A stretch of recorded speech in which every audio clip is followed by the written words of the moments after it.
How you going, guys, and welcome back to another video on the HZ Premier. As you would have seen from the thumbnail or the title of this video, this will be the last repair video that you do see on the car before we do its final video with the full sand down of the primer before I paint it. So it's gonna pretty much sit in primer for probably 3 weeks, or 2 to 3 weeks.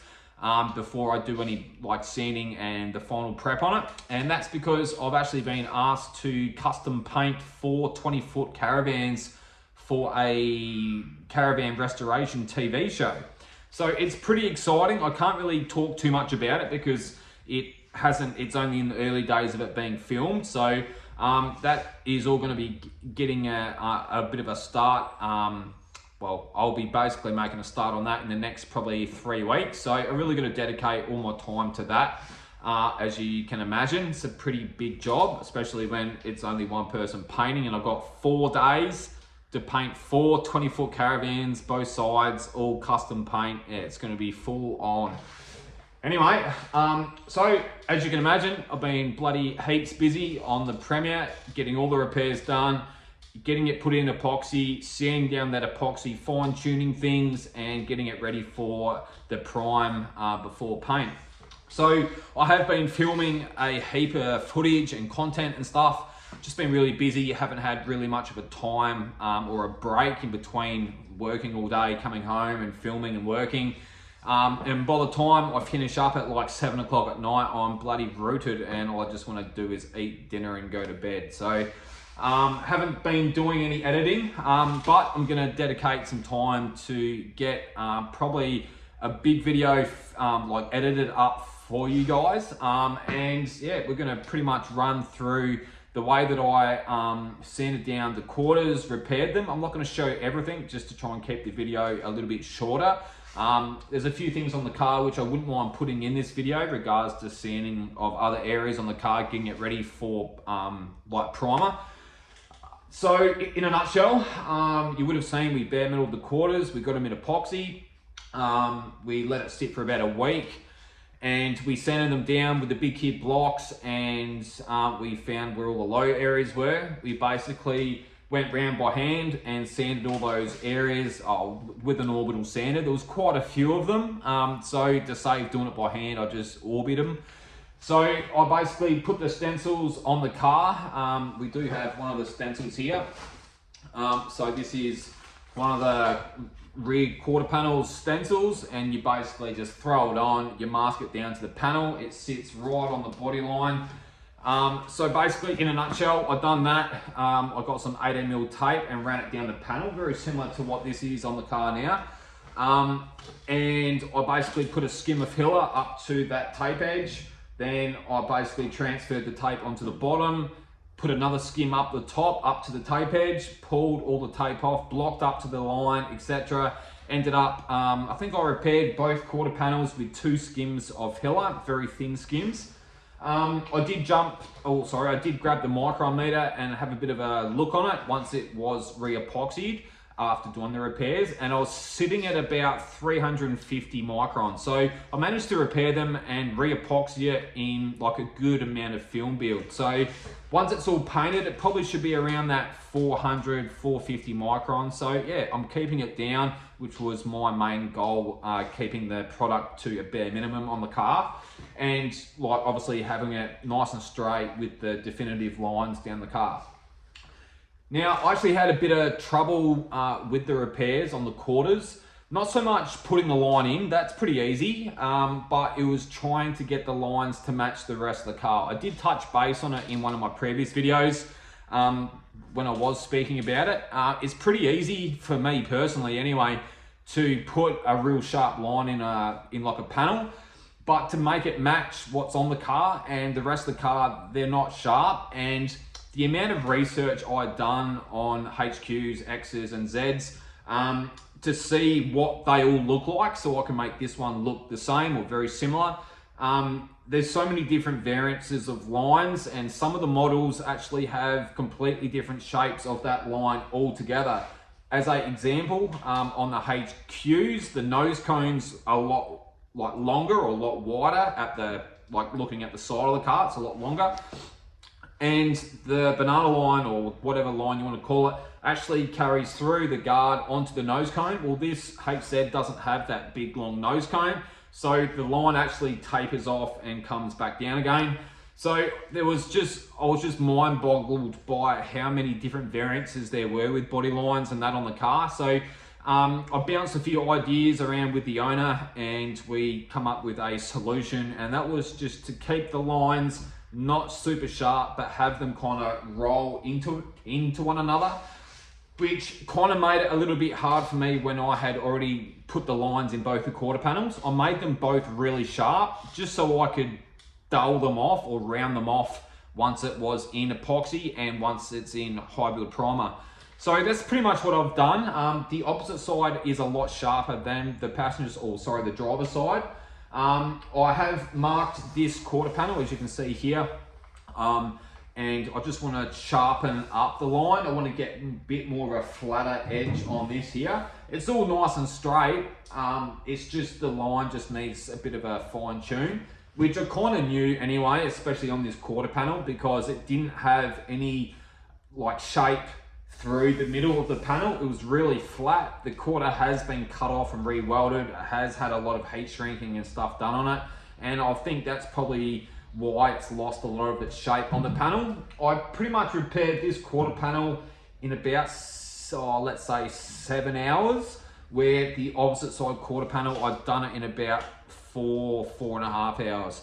So this almost took double the amount of time as the other side. Obviously, I've still done it in a pretty good time. But yeah, so I'm pretty happy with it.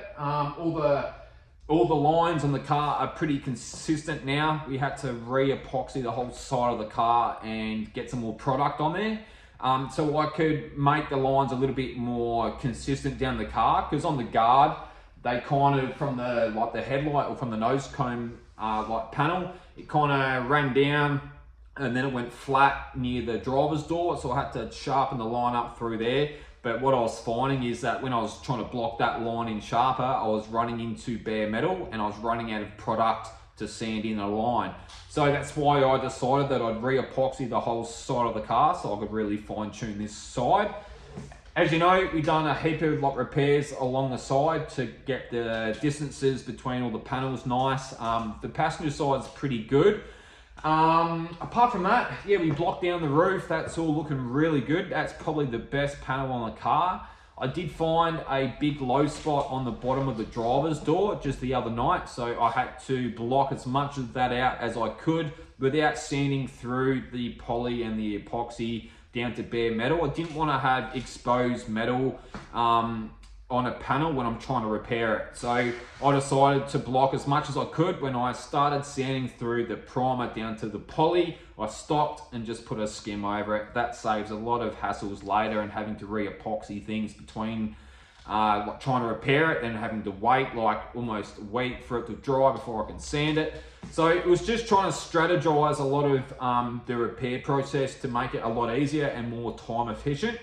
So in this video, I thought I'd just give you a quick little skim over the quarter panels. I've just been double checking things and running my hand over the lines and stuff like that, and just double checking that everything's all nice, because I only really want to prime it once, block it and paint it. So if I don't be a little bit more anal with it at the moment, then I may have to re-prime it later, and that's going to put me back even further later on. So if I can spend that, and it's a lot easier to fix it now than having to re-prime it, etc. So yeah, that's pretty much it. The lowers of the quarters, both sides, are spot on, really nice. Around all the wheel arches, dog legs, etc. is all really nice. The full side looks like a abomination at the moment because we've got like all these different layers of paint exposed, bare metal, epoxy, poly, primer, filler.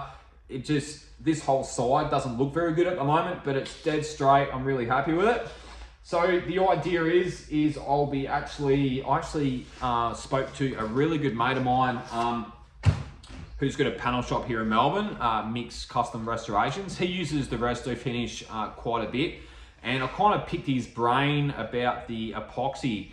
Now, what I was trying to achieve was I didn't want to epoxy, say, this quarter panel and the rest of the car, and then have to wait a whole week, then have to sand that epoxy to then prime it. I was hoping that I could mix the Resto Finish epoxy in a way so it's a wet on wet primer, so I can apply a couple of light coats, let it flush off for like 20 minutes, then apply the primer straight over the top without having to sand the epoxy. Now, I messaged my mate and he told me, look, like he usually does it. He's had really good results doing it by reducing the Resto Finish epoxy by 40%, then applying 2 dust coats, waiting the suitable flash off times, and then like wet and wetting it with a primer. I also messaged Resto Finish themselves on Instagram. They got back to me this afternoon actually, and said that they haven't designed the product for the purpose of a wet on wet, but others have reduced it to 40% and waited 20 minutes between each coat and 20 minutes before using a primer after that. And they said, look, they've had good results. Yeah, it's not on the data sheet, but you can get away with it. So that's what I will be doing on this. And that will save a full week waiting for primer to dry and like pretty much 3 or 4 hours sanding it ready for primer. So that was really good to hear. With that said, I'll give you a quick little skim over the car. You guys have probably been watching me repair both the quarter panels and doing a few other little extras on the car. So yeah, let's grab the camera and I'll show you what it looks like. Alrighty guys, so we ended up sanding a lot of the sharpness out of that body line on both quarter panels. I'm pretty stoked with it all. Since then, all I've been doing is going around with 240 by hand around all the door frames, around all the body lines, edges of the panels, handles, etc. Around all those studs too, making sure that we've sanded all the primer around them. I've still got the bonnet to sand in those little areas, the lines there. We've still got that to sand. A few little areas on like the scuttle or like the plenum to sand. Apart from that, it's just a matter of doing that and we can mask it up for primer. So if you're curious about how I'm going to go about painting the car, well, before it leaves here, I'm going to give everything a really thorough blow off, get all the dust out of all the car, blow all the dash down, get in all the little holes, make sure there's no dust anywhere. Then load it on the trailer, take it down to work. I'm going to gurney, pressure wash the whole car down, make sure that it's spotless. I'm going to take all 4 doors off, guards off, bonnet, boot off. I'm going to paint the shell, 2 guards, 4 doors in the booth all at once, paint it all, bake it, pull everything out, put the boot and bonnet in the booth and paint them, then bake it. Then after it's baked, we'll put all the car back together again, load it up on the trailer, and the owner can take it home. In regards to the boot, I will be painting the boot inside and out at the same time. I've got a special stand for doing that, which I'll probably show you when it comes to painting it. In regards to seam sealing, the only real areas I will be seam sealing will be around the back panel, around all those seams that you can see there. So they're all open and exposed. They haven't been sealed properly yet. So yeah, that pretty much gives you a quick little rundown on the Premier and where it's at and what I've been doing. Hope you've all enjoyed this video. And we'll do another video when we prime it, when we prep it, and when we paint it. Apart from that, hope you've all been enjoying the video series. We do have another pretty cool car to paint next. Touch wood, that one's a lot better than this one. But it is what it is. I hope you've enjoyed the videos. I'll see you on my next one. Cheers.